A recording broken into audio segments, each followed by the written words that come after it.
When you first start building user control interfaces, you're likely going to just drag the controls you need straight out of the control panels of the components and drop them onto your UCI page. And honestly, 90% of the time, that's how I do it. But different people have different workflows. So what if you're tasked with building the user interface for a client, but the engineer who's designing the signal processing hasn't completed their task yet? Or what if you're planning out your UCI ahead of time, but you just haven't added all the components to your schematic page yet? That's where the UCI Toolbox comes in. The UCI Toolbox is kind of like a real toolbox. It's a box full of tools, which I know a lot about because I'm a manly man. I bust out the old toolbox all the time. You know, 3 to 8 times a day, every hour. I'm toolboxing it up. They call me the box. I can't even stop them. They just call me that. So let's look at the tools in the UCI Toolbox. You'll find it as a second tab in the UCI editor window. Here you'll see a variety of objects and graphic tools that you can add to your UCI. You might consider these controls to all be blank. It's like a light switch that isn't actually wired to anything yet.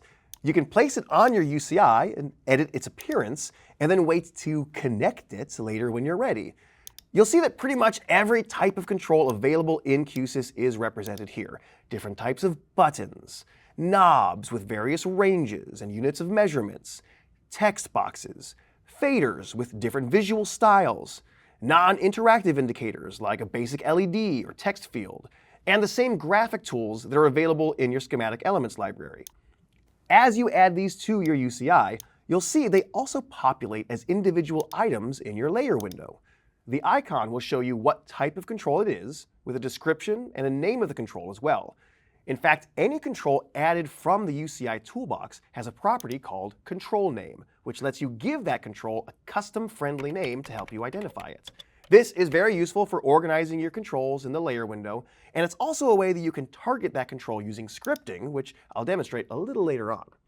If you were to add controls to your UCI from control panels without using the toolbox, you'll notice those controls do not have a control name property, but their pre-assigned name is still shown in the toolbox window. You'll also likely notice the other major difference between these two controls now. They all have a Show Hide checkbox, which lets you toggle them between visible and invisible. And they all have a Lock Unlock checkbox, which prevents you from accidentally editing them after you're happy with their location. But the toolbox controls have one more box, the Link box. Currently, none of these controls are linked to anything, so they have a crossed out link icon.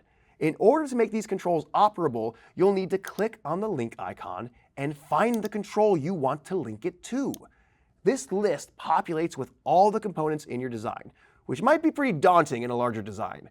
Being disciplined in naming your schematic pages, separating content across different pages, and giving your components custom code names could be the key to making the toolbox a worthwhile use of your time. And do be careful, because there's nothing preventing you from linking a text field to a mute button, which probably isn't going to be very helpful. If you're not sure which control you want to link to, remember that you can hover your mouse over any control in emulation mode to learn its name. If your UCI Toolbox control isn't doing what you think it should be doing, you probably linked it to the wrong control in the schematic. Either way, you'll see that the link icon changes to a completed chain link once it has been assigned a parent, so keep an eye out for any unlinked controls if your UCI isn't behaving properly. There's one graphic tool available in the UCI Toolbox that isn't available in your right side pane. It's called the Flexbox. When you add a Flexbox to your UCI, it may look a lot like a group box, but this is actually a dynamic container used for making quick work of auto-arranging your controls. For instance, it's pretty common when building a UCI for you to have a number of similar buttons, such as navigation buttons or source selection options for HDMI routing, etc. And you invariably end up spending a lot of time nudging those buttons around on your UCI and distributing them, and the moment they're perfect is guaranteed to be the same moment that the client tells you that they need 2 more buttons they forgot to tell you about. So sorry, thanks for your hard work, and don't worry, that's only going to change 10 more times before you're done. Well, Instead of meticulously rearranging all your buttons every time there's a change, just drag all these controls into your Flexbox. They will automatically rearrange themselves into a grid within the Flexbox, and you'll see that the Flexbox is now an expandable item in your UCI editor window, much like a page or a layer. In its properties, you can determine if you want it to display its contents in a row or a column, and whether or not that choice should wrap to create multiple rows and columns based on the size of the Flexbox. You can adjust the gap between all of the objects to space them out a bit, as well as choose the manner in which they are aligned within their rows and columns. Veterans of CSS may recognize many of these terms because the Flexbox is essentially an HTML feature for displaying objects, which has been lifted into Q-SYS. So, yes, this can save you a lot of time when organizing your UCI, since it automatically updates whenever you add or remove another item. But the best part is that it does this automatic rearrangement while the design is running as well. In later trainings, after Q-SYS Level 1, you'll learn how you can programmatically change a control's visibility from true to false using custom coding.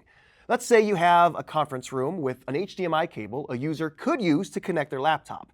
But if there's no laptop connected, I want to hide that HDMI source as an available option on the UCI so nobody selects it. If those source selection buttons are in a Flexbox, the remaining controls will automatically readjust to distribute the available options, rather than presenting the user with an awkward gap where the button once was. Now, one last thing to talk about, there's another tab in the UCI editor window called Variables. This is definitely a more advanced topic, but I don't want to just gloss over it and pretend it's not there. After all, if it was meant to be ignored, we would have named it Patrick's Emails. So no, since we're talking about the toolkit, let's spend a little bit of time on this too. This is a place where you can store variables, which could be applied to objects in your UCI created by the toolkit. However, doing so does require some Lua scripting. So I'm only going to skim the surface of the topic here. Here's an example. Let's say there's a text field on your UCI that you may want to change later on. I'll add a read-only text box and name it whatever I want, Mr. Texty. Then I'll create a variable using the plus button and name it whatever I want to as well, Mr. Very. I could then select the UCI script tab to write some code that would associate these together. This is a Lua editor window where you can write any kind of code you want to govern your UCI. And like I said, that's an advanced topic, so you don't need to follow along with me on this one. Just watch. I'm going to say that the control Mr. Texty's string, that's its text basically, is defined by the UCI variable Mr. Very's string. I'm actually going to wrap that code into a function called update Mr. Texty. I will then run this function when the script first runs, and I'll run it a second time whenever the UCI variable Mr. Very's event handler is triggered, which basically means that if anyone changes the variable, it will run this function and update the text. So here, I'll save this to the core and run, and now when I change the variable, the text on my UCI updates. Now, that's handy, but the real power of UCI variables is that they can be accessed through the core manager and, by extension, Q-SYS Reflects.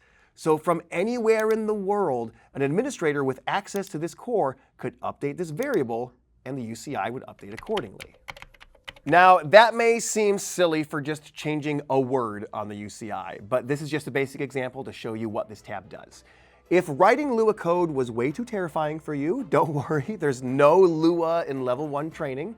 But after you complete Q-SYS Level 1 training, you should check out Control 101 and our Control and UCI training series, where the fundamentals and intermediate courses focus on building control automation that doesn't involve a single line of code.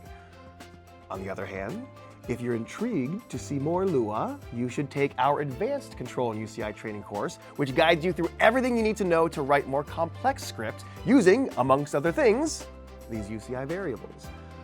All right. Hopefully your brains aren't fried, and again, there's no more scripting or UCI variables on the Level 1 exam, but you might want to use some of what you learned about the UCI Toolbox when building your UCIs. Thanks for watching, and we'll see you next time.